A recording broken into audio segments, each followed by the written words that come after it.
I think সবাই আমারে চিনছেন। আমার নাম হইলো আমজাদ চৌধুরী।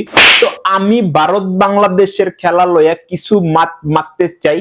তো আজকের আমার টিমের প্লেয়াররা তাগো মান রাখছে, তারা পারফেক্টলি আগের খেলার মতন এবারও ডাব্বা মারছে। তো আজকের খেলায় দুইটা পিপল বেটারলি খেলতে পারছে, একটা হইলাম আমি নিজে, আর দ্বিতীয়টা হইল রেফারি, সে তার কল ঠিকভাবে দিছে। এছাড়া আমার প্লেয়াররা তো ডাব্বা মাইরা দিছে।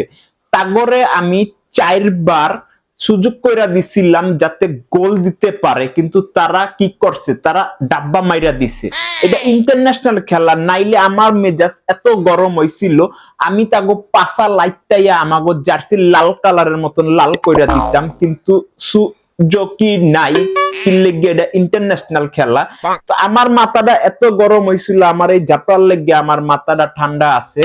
তো আমার একটা লিটল ফ্যান, সে কিছু কথা কইতে চায় আপনাকে উদ্দেশ্যে। তো আমি তারে ডাকতে চাই, আসো এদিকে, তুমি চাইলে কিছু ক্যামেরায় কও।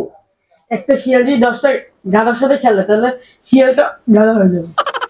তো এই লিটল ফ্যান কি কইছে আমি মাত সঠিকভাবে বুঝি নাই, কিন্তু আমি কিছুটা আন্ডারস্ট্যান্ড করতে পারছি যে এটা বেটার কিছু কয় নাই।